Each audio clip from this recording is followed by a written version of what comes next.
Dzień dobry. Dzisiaj o godzinie 12 rozpoczęliśmy cykl wydarzeń pod nazwą ICIA Virtual Modularna Prezentacja Sztuki VR.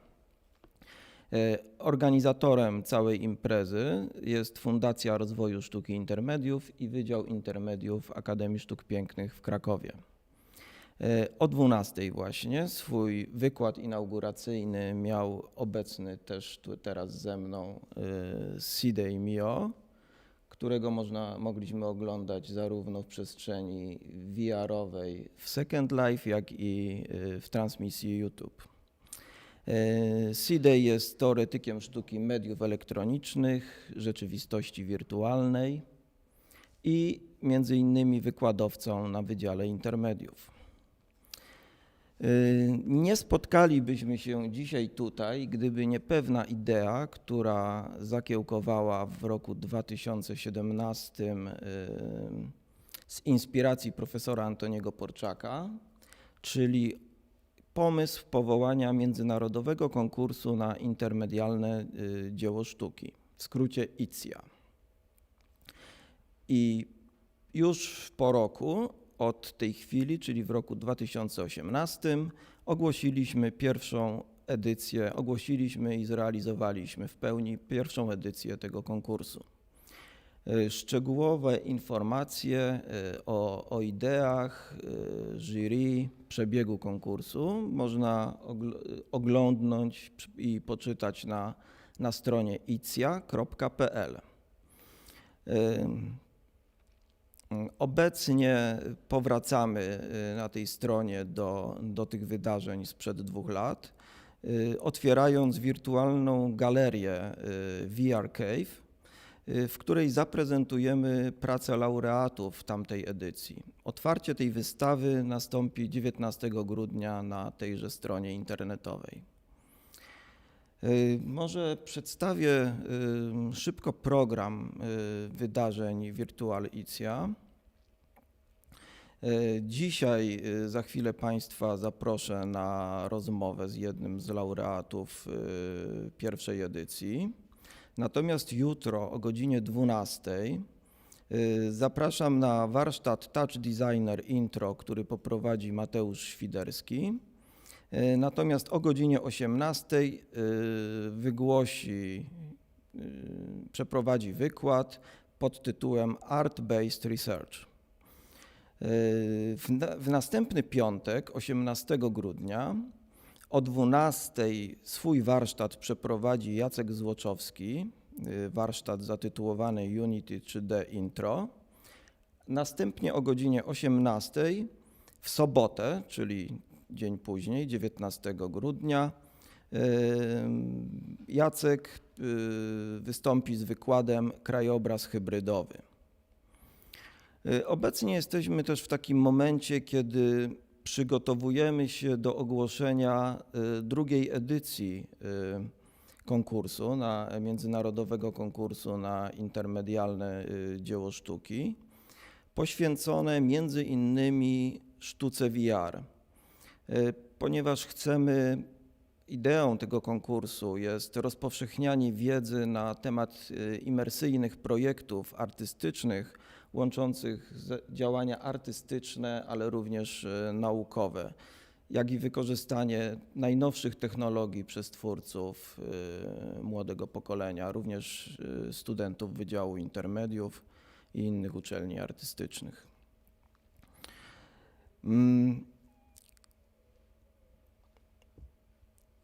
Jednym z laureatów konkursu w 2018 roku był Krzysztof Mazur, który zdobył główną nagrodę w module w kategorii koncepcji na intermedialne dzieło sztuki. W zeszłym roku zrealizowaliśmy instalację interaktywną pod tytułem Supersymetria Krzysztofa. Natomiast teraz chciałbym Państwa zaprosić na rozmowę z Krzysztofem Mazurem, którą przeprowadzi właśnie CIDEJ, na temat twórczości artystycznej inspirowanej rozwojem nauki i wykorzystaniem najnowszych technologii w procesach twórczych. Zapraszam Państwa do śledzenia wydarzeń na stronie icja.pl, jak również na profilu facebookowym, gdzie publikowane są wydarzenia, poprzez które można dołączyć do nas i oglądać i brać udział w warsztatach, wysłuchiwać wykładów.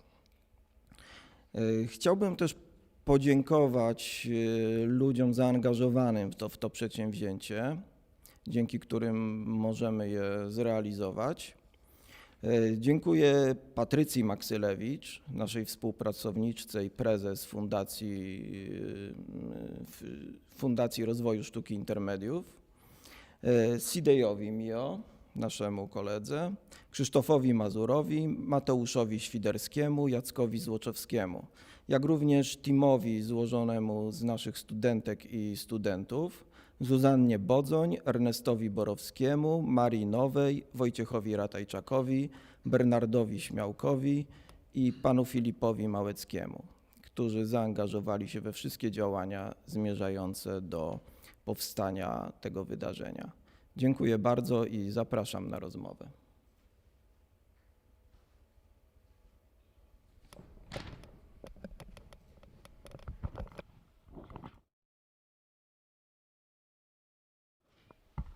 A zatem dzień dobry, witamy Państwa, nazywam się CIDEJ MIO. Witam Państwa, Krzysztof Mazur. I porozmawiamy o inspiracjach, jakie towarzyszyły Krzysztofowi do podjęcia procesu twórczego nad supersymetrią, ale także porozmawiamy o sztuce, porozmawiamy o technologii, a potem porozmawiamy. Krzychu, od lat jesteś twórcą intermedialnym.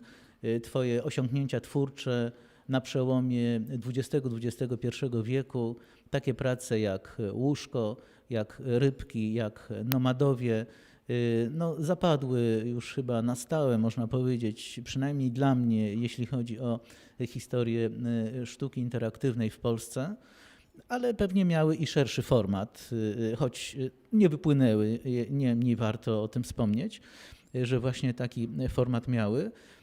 Potem zająłeś się sztuką GPS Art, która miała z kolei szeroki zakres globalny.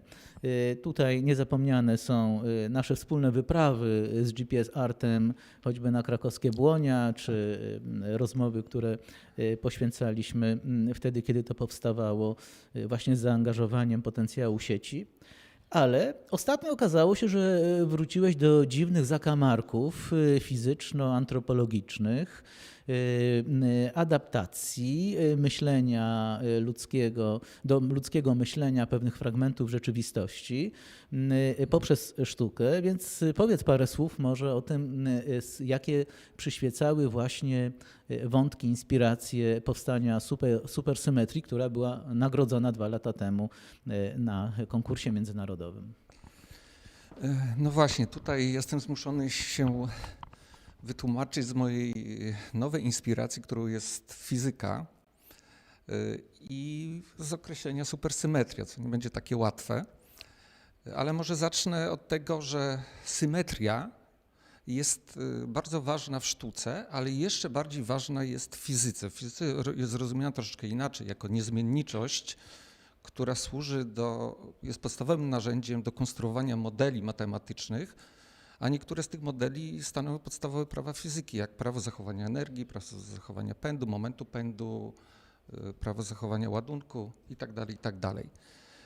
Natomiast określenie supersymetria jest określeniem bardzo specjalistycznym, już znacznie bardziej specjalistycznym z fizyki cząstek elementarnych i mniej więcej tak z grubsza mówiąc amatorsko, jest to pewnego rodzaju nakładka, pewnego rodzaju trik matematyczny nałożony na dotychczasowo bardzo już dobrze doświadczalnie sprawdzoną teorię zwaną klasycznie modelem standardowym I naukowcy ją stworzyli, mając nadzieję, że uda im się odgadnąć właściwości nowych cząstek elementarnych.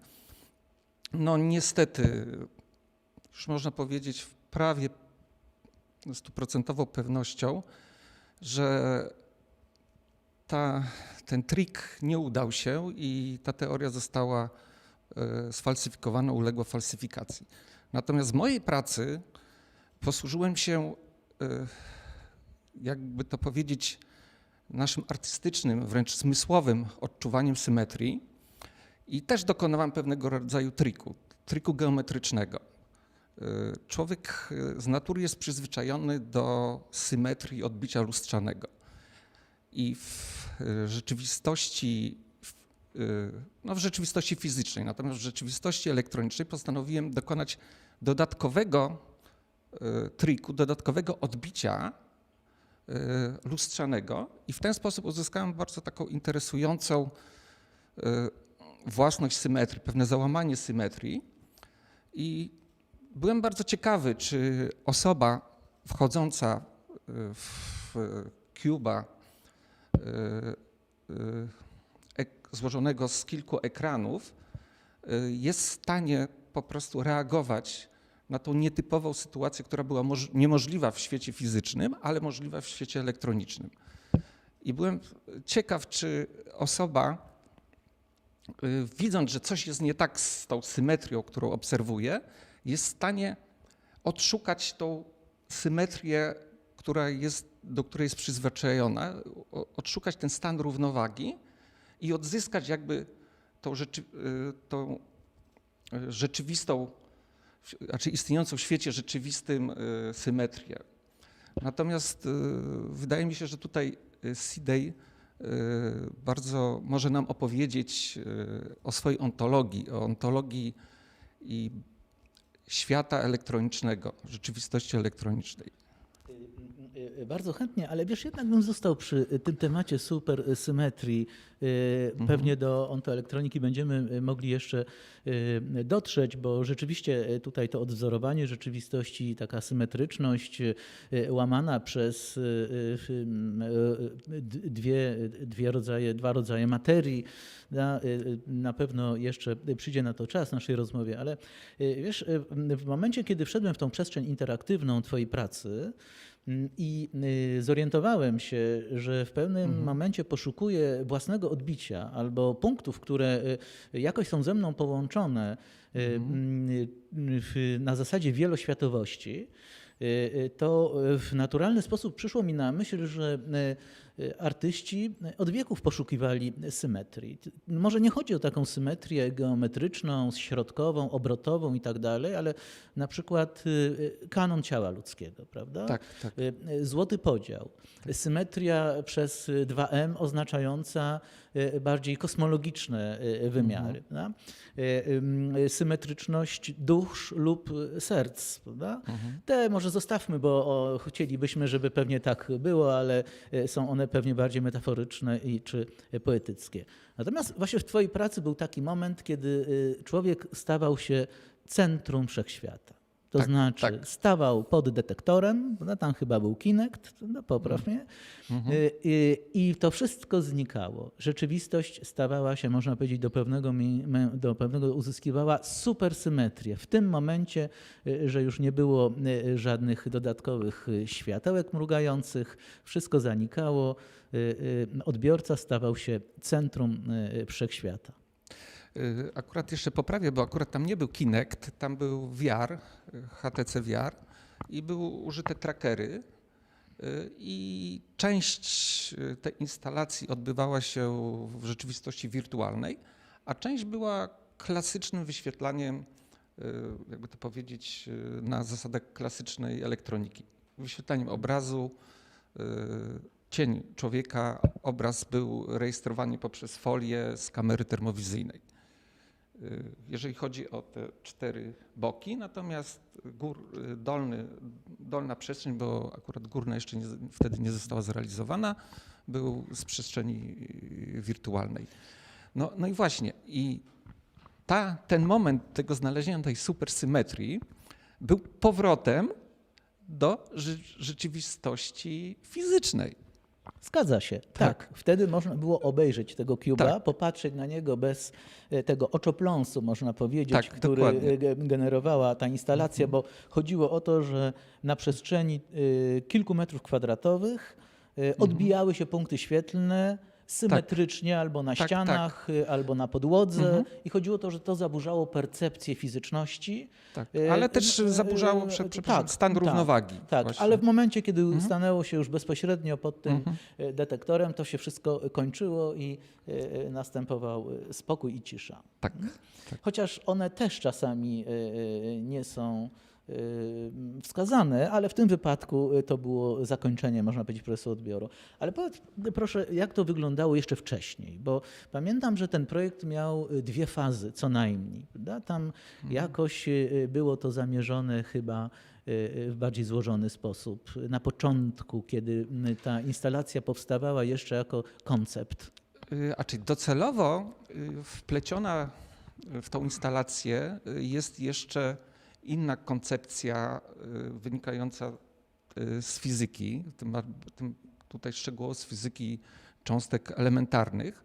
Chodziło o to, żeby nawiązać albo zwrócić uwagę na to, że oprócz takiej najbardziej standardowej, znanej interpretacji fizyki kwantowej, interpretacji kopenhaskiej, istnieje jeszcze taki bardzo rzadko spotykany, bardzo mało o tym można przeczytać, taka interpretacja zwana falą pilotującą de Broglie'a-Booma.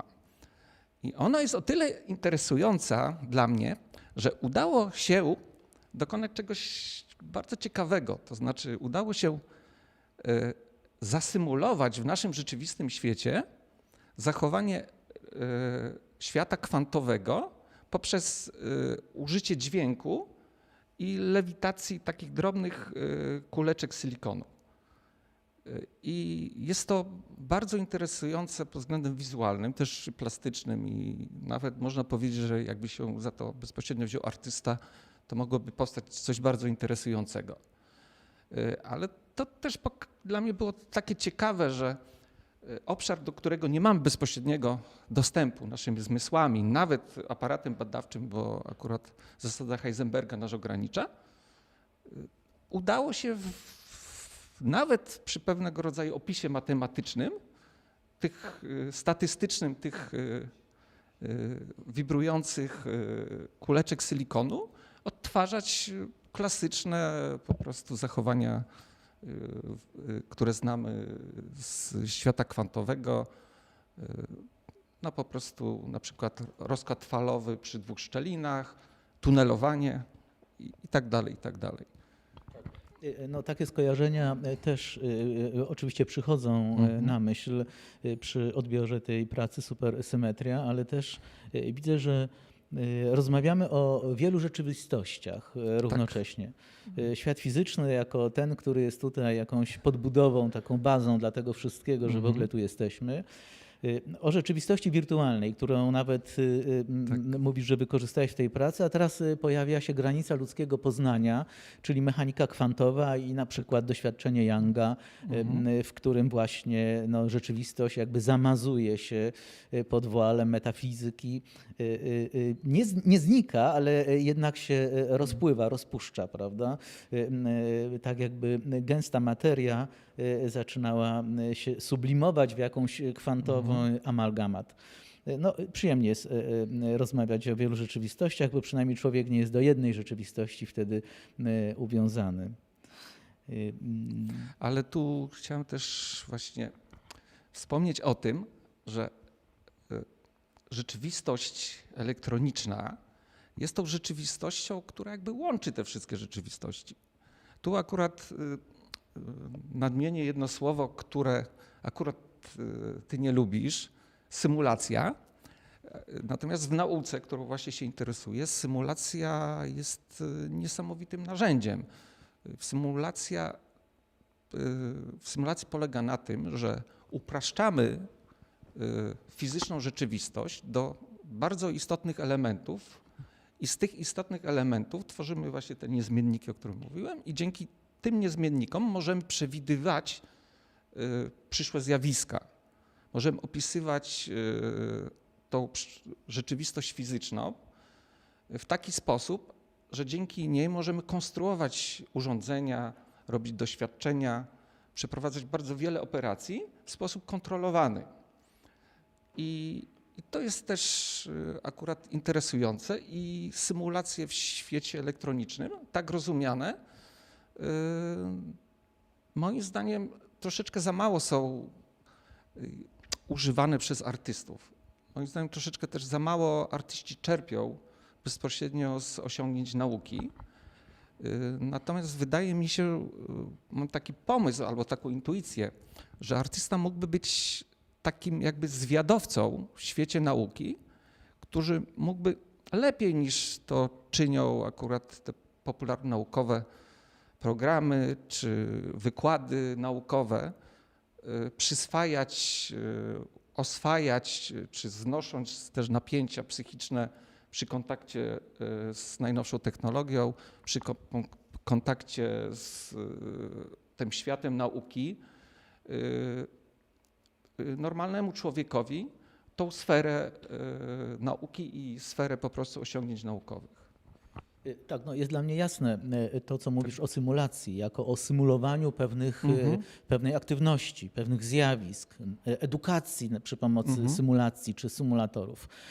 Ale to jest jednak coś innego niż to, co ja mam na myśli, myśląc o symulacji w ontologii.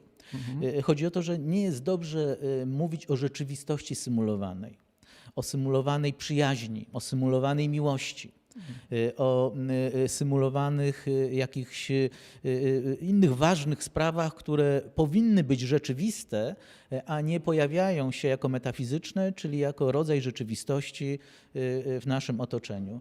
W tym wypadku, jak myślę o środowisku elektronicznym i rzeczywistości wirtualnej, to jest dla mnie jasne, że to jest rodzaj rzeczywistości, a nie symulacja.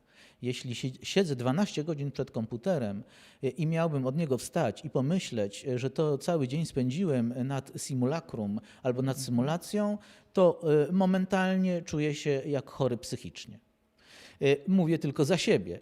Ale przecież wszyscy teraz spędzamy po wiele godzin przed komputerami i nie sądzę, żeby ktoś chciał to, co robi, nazwać nierzeczywistością albo symulacją. Także tam jest ten moment ontologiczny, który służy pojmowaniu zjawiskom w cyberkulturze albo filozofii sieci w stosunku do ćwiczenia, powtarzania, symulowania, ale nie symulowania rzeczywistości.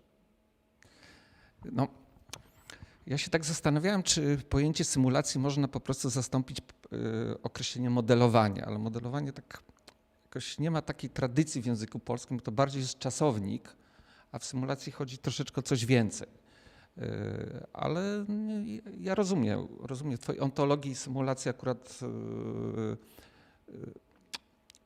oznacza to, że nie można symulować wszystkich zjawisk rzeczywistości fizycznej. Ja się z tym zgadzam, natomiast w symulacji tej, o której ja mówię, chodzi o wyłapanie tylko istotnych elementów, tych niezmienników z rzeczywistości fizycznej i na podstawie tych zrekonstruowanie pewnych odrębnych zjawisk. No, wspomniałeś o takiej rzeczy, że artyści są, można powiedzieć, takimi, że przynoszą pewne informacje, które pozyskują na dziwnej drodze procesu twórczego, rozgłaszają je swoiście. I też użyłeś pojęcia estetyki adaptacyjnej. Właśnie myślę, że można by było połączyć to twoje pojmowanie symulacji, które znakomicie rozumiem i wiem, o co chodzi, ale ono coś innego, ono dotyczy czegoś innego niż ja się tym interesuję, prawda? Natomiast może parę słów właśnie o tej symulacji w twoim rozumieniu i adaptacji byś powiedział.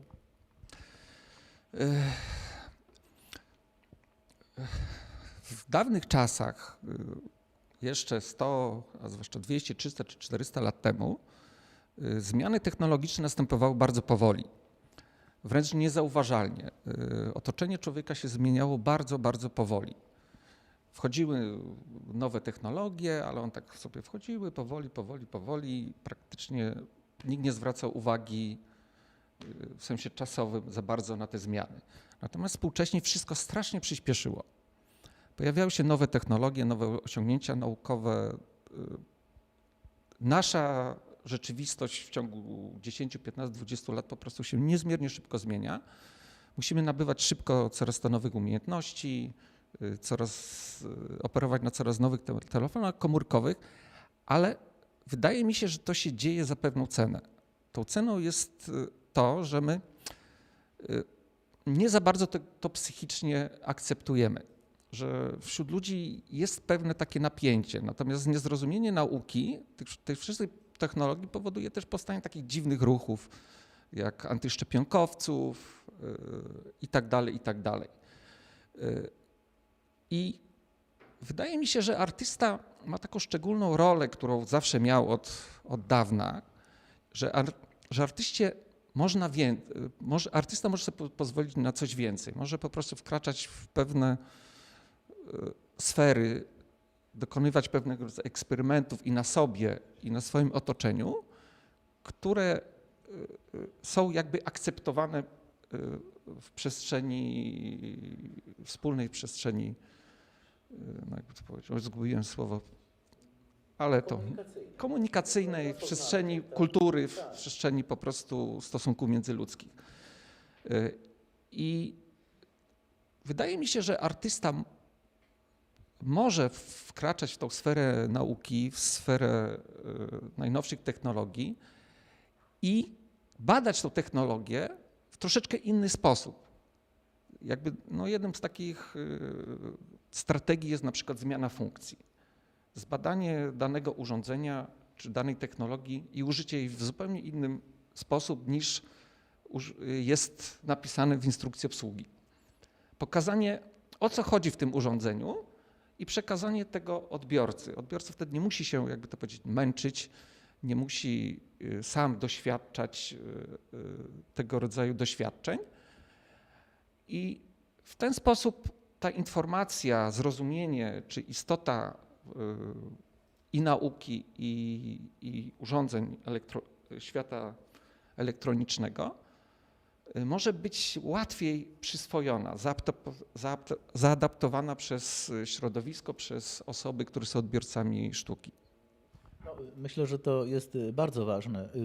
To, co powiedziałeś o tym przyspieszeniu rozwoju ludzkości w perspektywie rozwoju technik i technologii, to oczywiście ma ogromne znaczenie, ponieważ po pierwsze trudno sobie wyobrazić, aby świat istniał bez takiego rozwoju. A po drugie, niebranie go pod uwagę może się skończyć wykluczeniem technologicznym albo w ogóle mentalnym, wypadnięciem z obiegu różnych spraw ze względu na barierę, jaką tworzy technologia. Natomiast rzeczywiście łatwo można sobie przypomnieć wiele projektów artystycznych, instalacji interaktywnych na przykład,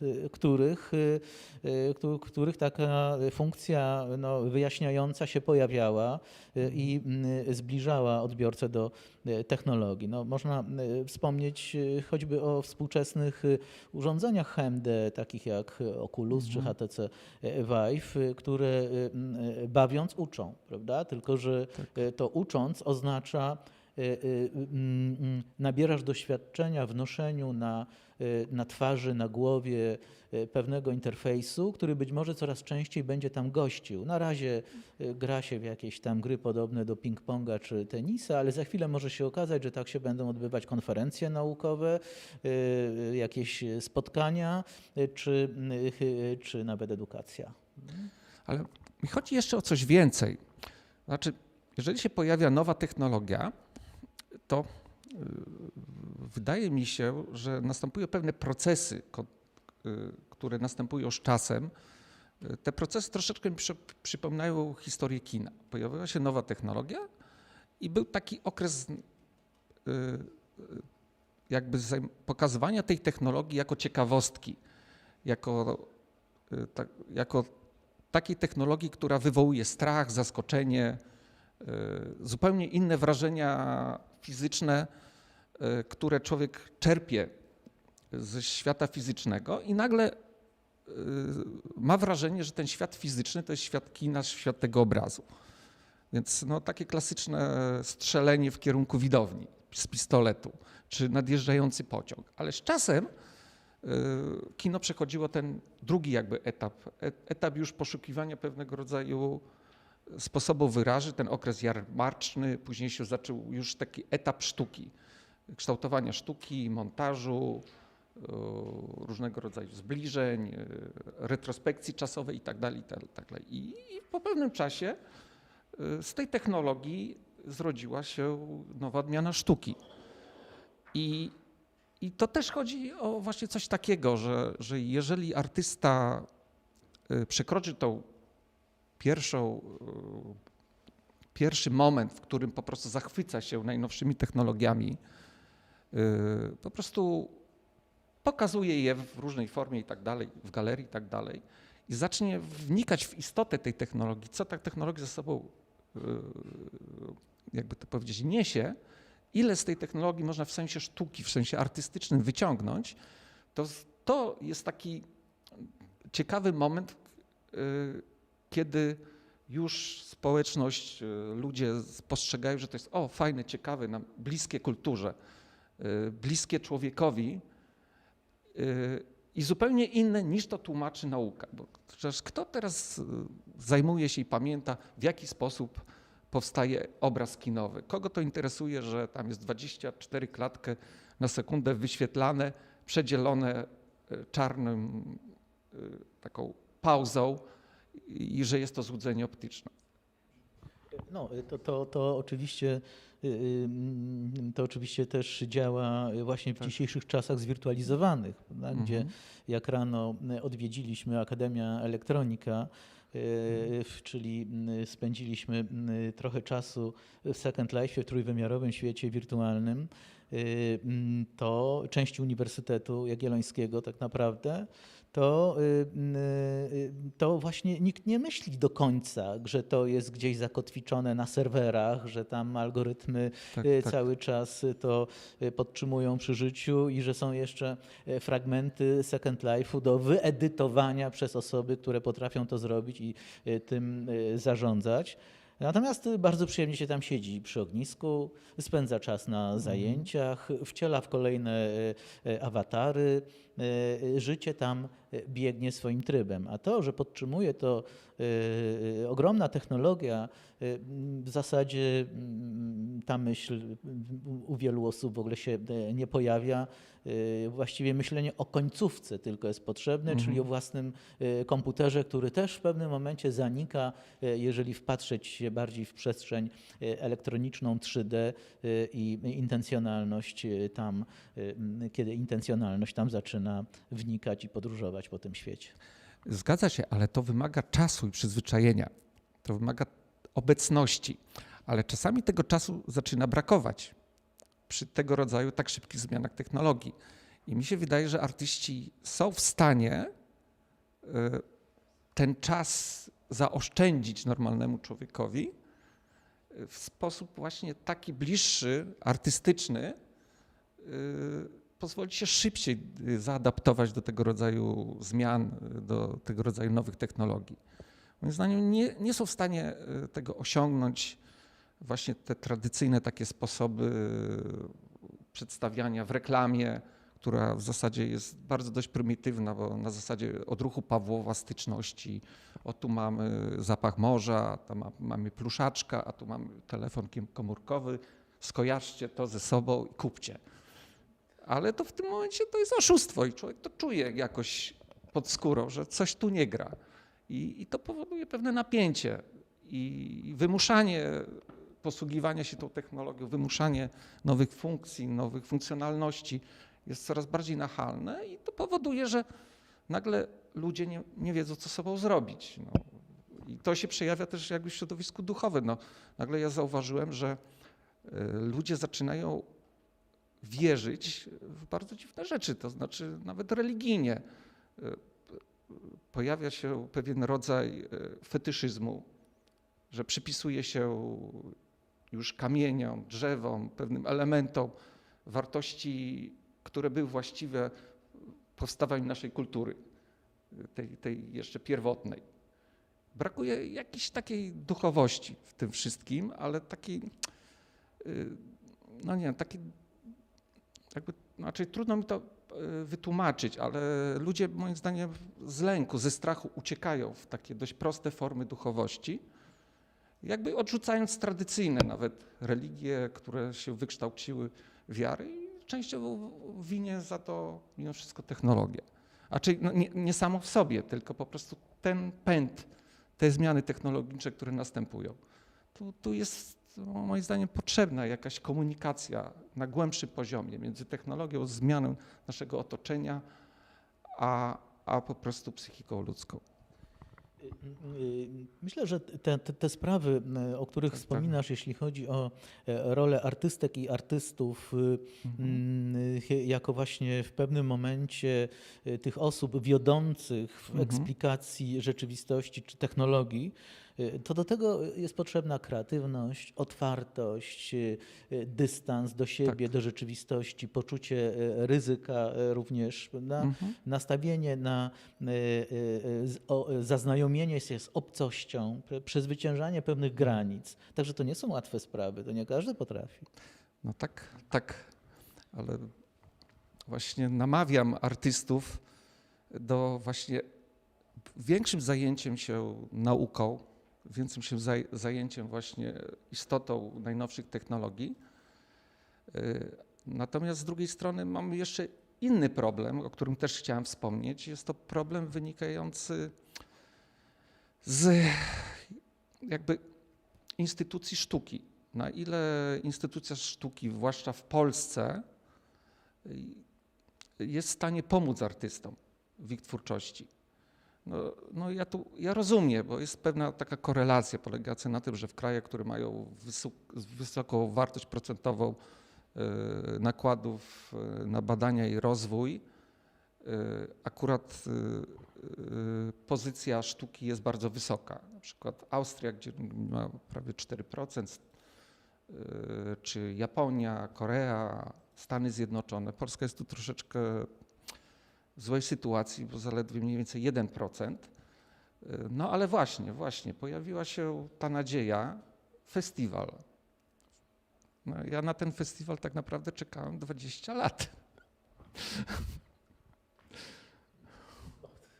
To rzeczywiście brzmi no, i dziwnie, ale też i obiecująco, no bo miejmy nadzieję, że kolejne edycje Międzynarodowego Festiwalu na dzieło sztuki intermedialnej będą się toczyć. No. No i mam gorącą nadzieję, że właśnie ten festiwal będzie w stanie zmobilizować polskich artystów i nie tylko, światowych artystów, ale zwłaszcza polskich artystów, jako wyjątkowych w Polsce, do po prostu zajęcia się technologią, zajęcia się bezpośrednio nauką, zajęcia się tym, żeby poprzez sztukę można było oswoić się do tych bardzo, bardzo gwałtownych zmian technologicznych. Pada tu cały czas takie zdanie wiążące ze sobą sztukę i naukę, prawda? Że jeszcze do tego można by było dołączyć sprawy społeczne, prawda? Jakieś ale przecież to ważna koincydencja. Przez to właśnie, że artysta intermedialny czy multimedialny, korzystając z zaplecza laboratorium biologicznego, wysokich technologii, czy w ogóle jakichś inżynierskich kwestii, po trosze się staje właśnie takim biologiem, laborantem, inżynierem, elektronikiem, ale przecież tu chodzi o współpracę, prawda? O współpracę między takimi dziedzinami, które są całkowicie ze sobą rozłączne, ale w kontekście procesu twórczego potrafią uwspólnić swoje drogi. No, takim przykładem w Polsce jest fizyk, teoretyk Andrzej Dragan, nie wiem czy kojarzy, który zajął się sztuką i to w bardzo, bardzo interesujący, ciekawy sposób. A inspiracją też dla mojej twórczości była taka bardzo znana zresztą para, która zajęła się symulacjami sztucznego życia, Sommerer i Minonu, która no, po prostu tworzyła i to no, przewspaniałe, zresztą dalej chyba jeszcze tworzy instalacje. I o ile wiem, Sommerer studiowała biologię, o ile dobrze pamiętam. Tak. Christa Sommerer jest biolożką, a Mignot jest, Laurent Mignot jest no, informatykiem. Prawda? No, także. Aha, no to wspaniały duet. Natomiast tak przypomniało mi się jeszcze troszeczkę Karlsruhe, gdzie mamy do czynienia z taką symbiozą właśnie Instytutu Naukowego i twórczością artystyczną, która w dużej mierze wspomaga eksperyment badania nad najnowszą technologią. No i nawet Lenier, o ile pamiętam, stworzył rękawice, które okazały się strzałem w dziesiątkę, jeżeli chodzi o najnowsze technologie, czy nawet badania naukowe. Więc jest wiele przypadków takiej niezwykłej symbiozy. O Jarona Lanier chodzi, tak? Tak. Oczywiście, tak. Tak. Tak, no, zgadza się, że z rąk artystów i ich pracowni wypłynęło sporo pomysłów, które zresztą potem mogłyby być wdrażane, także tutaj taki feedback też jest możliwy, zgadza się. A Michał, jeszcze ja bym chciał troszeczkę nawiązać do twojej ontologii. Ontoelektroniki. Tak, ale ogólnie ontologii. Bo jest to dla mnie no, wspaniałe dzieło, bo jesteś osobą, która podjęła się tego ogromnego trudu w tym mimo wszystko bardzo zawiłym świecie, świata elektronicznego, używam właśnie twojego pojęcia, którym bardzo odpowiada, dokonać pewnego rodzaju systematyzacji. No, wieloletniej systematyzacji. Może też byś opowiedział o genezie tej, co cię skłoniło właśnie do czegoś takiego, tej bardzo trudnej, syzyfowej pracy, w tak trudnej dziedzinie. Ja myślę, że to jest, zaczęło się od zwykłej fascynacji nad technologią. Pamiętam, że we wczesnych latach 90. miałem taki notatnik elektroniczny, który już dawno przepadł i w ogóle nawet trudno mi jest go sobie przypomnieć. Było to dość duże urządzenie, które niewiele potrafiło zrobić. Ale w każdym razie fascynowało tym, że miało zwykłe menu, 5 podmenu, można było tam wpisać czyjś telefon, ale nie komórkowy w tych czasach jeszcze. Więcej zajmowało czasu otwarcie i wykonanie tych czynności, niż to było w ogóle warte, a noszenie tego to już był w ogóle trud. Ale nie rozstawałem się z tym przenigdy, bo właśnie było znakomite. Bardzo szybko zakupiłem komputer, który otworzył znowu wrota do różnych różności, od gier poprzez jakieś tam software'y, które mniej czy bardziej były potrzebne, aż w końcu przyszedł czas, że trochę więcej zacząłem się interesować wirtualnością i w pewnym momencie podeszła do mnie moja żona i powiedziała, wiesz, to jest Second Life, taki świat wirtualny, czy nie powinieneś się nim zainteresować?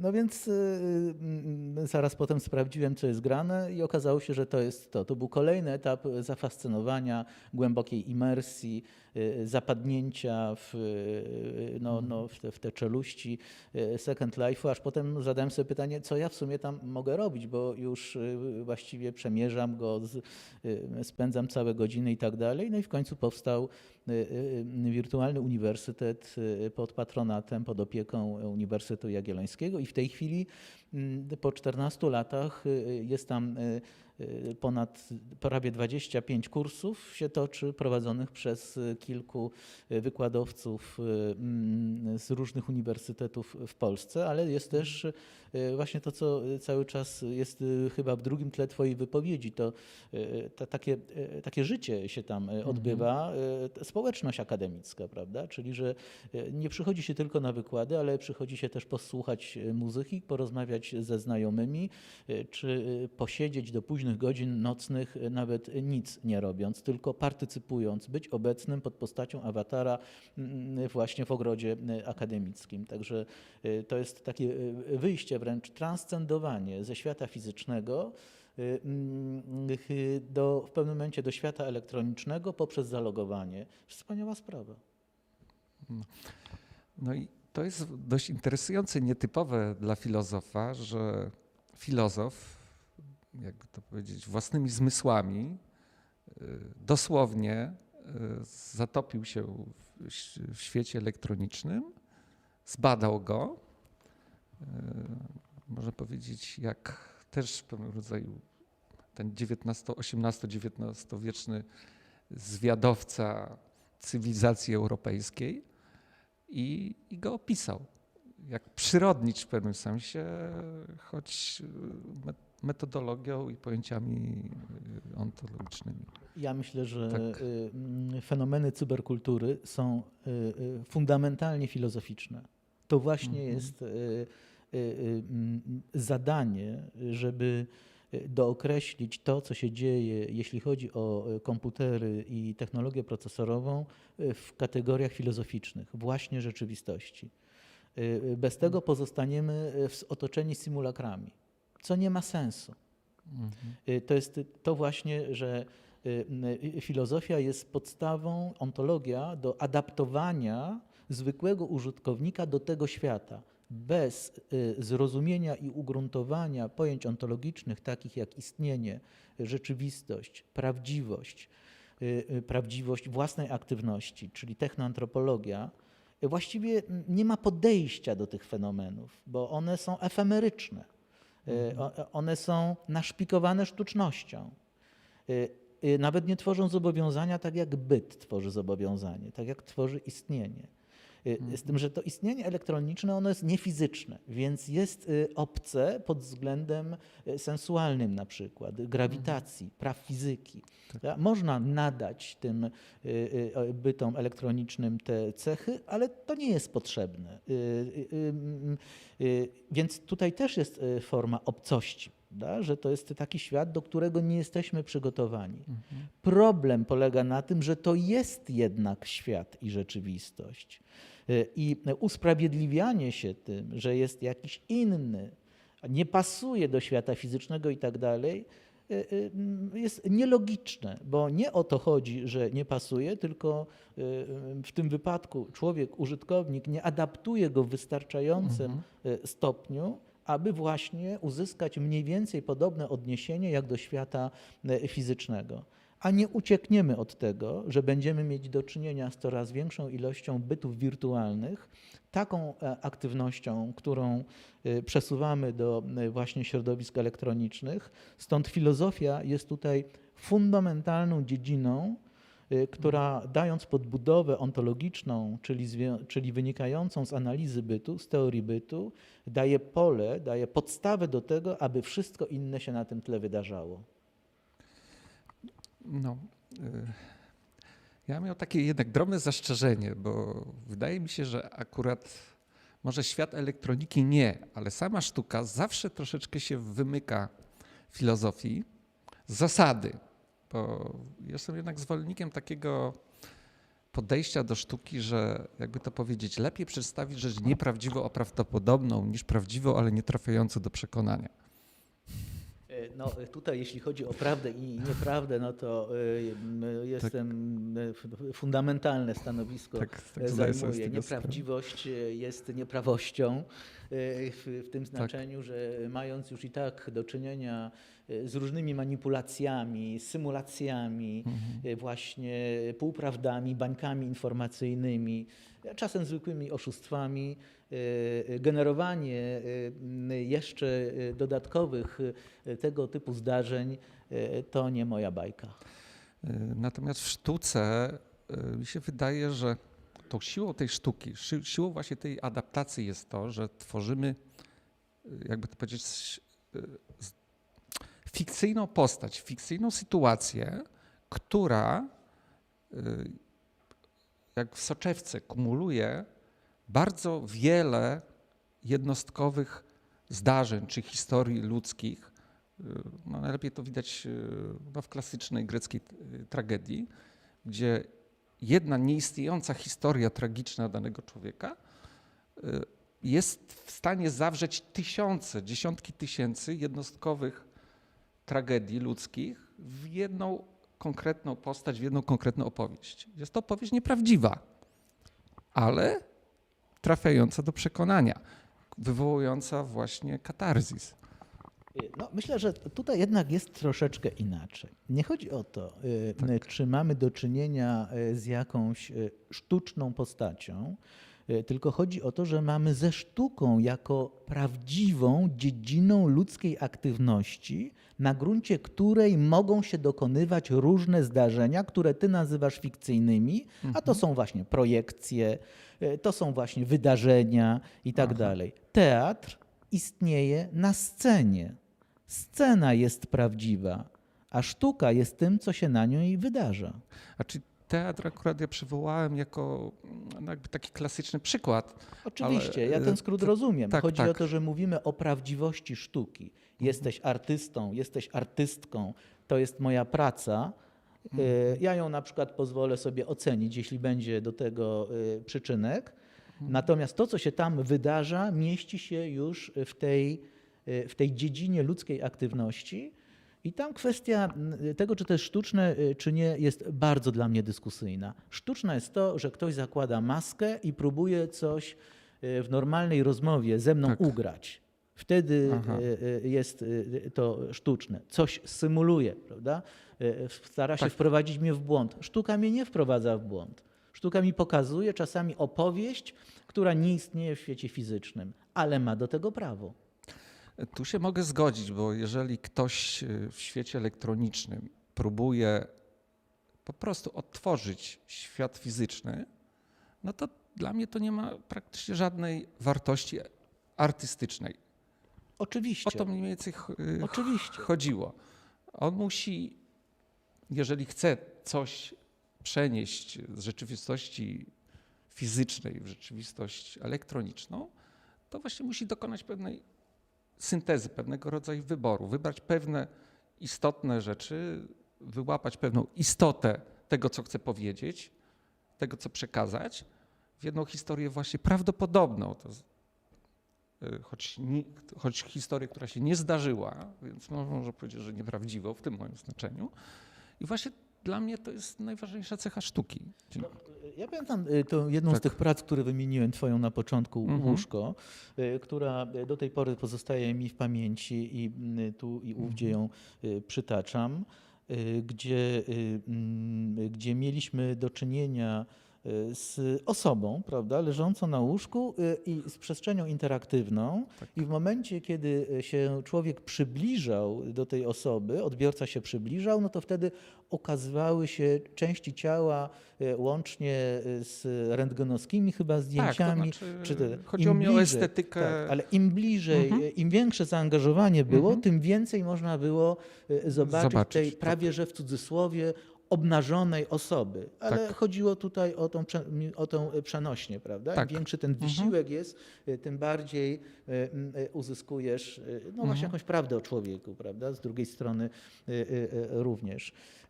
To a propos wirtualizacji, bo to było zwirtualizowane. Po twojemu byłaby to właśnie jakaś symulacyjna kwestia dla osób, które chciałyby powiedzmy w jakiś bliski sposób się z kimś związać, przybliżyć, wyciągnąć wyciągnąć przysłowiowo rękę, prawda? Ale nie robią tego, bo jakieś coś we wnętrzu im przeszkadza i nie potrafią tego zrobić. Ale wirtualizacja, ta sytuacja zwirtualizowana była szkoleniowa, prawda? Właśnie pokazywała, jeśli będziesz zaangażowana i w sposób odpowiedni przybliżysz się, to może coś z tego będzie. Tak, ale z drugiej strony akurat w tej pracy chodziło mi o coś więcej. Chodziło o to, że postać może być odebrana na pewnym poziomie zmysłowym, na pewnym poziomie po prostu grubości ludzkiego ciała. Mniej więcej tam, gdzie występuje ludzka skóra, no to się ukazała piękna dziewczyna. Natomiast jeżeli wnikaliśmy do wnętrza, to widzieliśmy ten świat tej rzeczywistości elektronicznej, a ta rzeczywistość elektroniczna była wprost wzięta ze zdjęć medycznych. I to właśnie też miało za zadanie po prostu jakby przybliżyć to, że wiedza o naszym ciele jest wiedzą ze świata elektronicznego. Ja tu jeszcze dodam, że to łóżko było fizyczne, natomiast wszystko inne było wirtualne. Tak, ale tam nie była zastosowana praktycznie komputer w niewielkim stopniu. To było troszeczkę ulepszone klasyczne wideo, zdjęcie, fotografia. W porządku, Tak. dobrze, no, parę lat już minęło, prawda?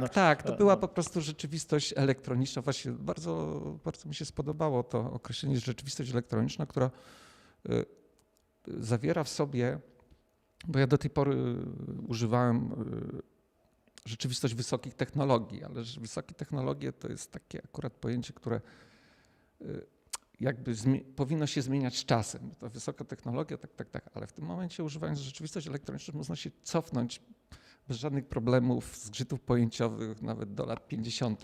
Tak, oczywiście.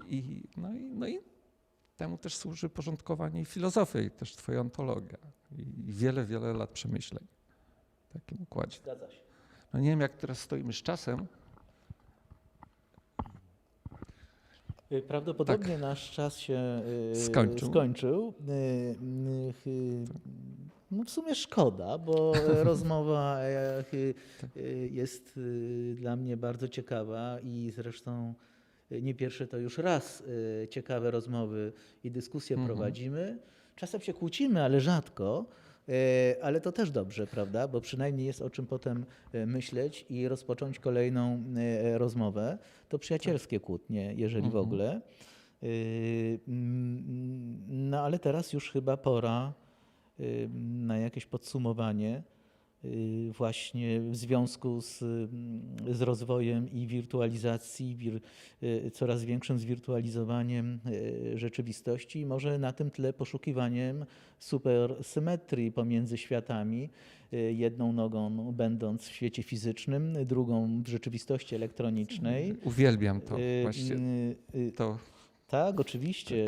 Po to, żeby zachować równowagę pomiędzy światami, aby imersja nie zniszczyła tego, co cenne w rzeczywistości świata fizycznego, ale z drugiej strony dała radość z doświadczenia umysłu, który płynie po świecie wirtualnym i w ogóle środowisku elektronicznym sieci. Chciałbyś coś dodać jeszcze? Może. No, starczy, bo już czas nas goni. Bardzo ci dziękuję za rozmowę. Dziękuję Państwu za uwagę.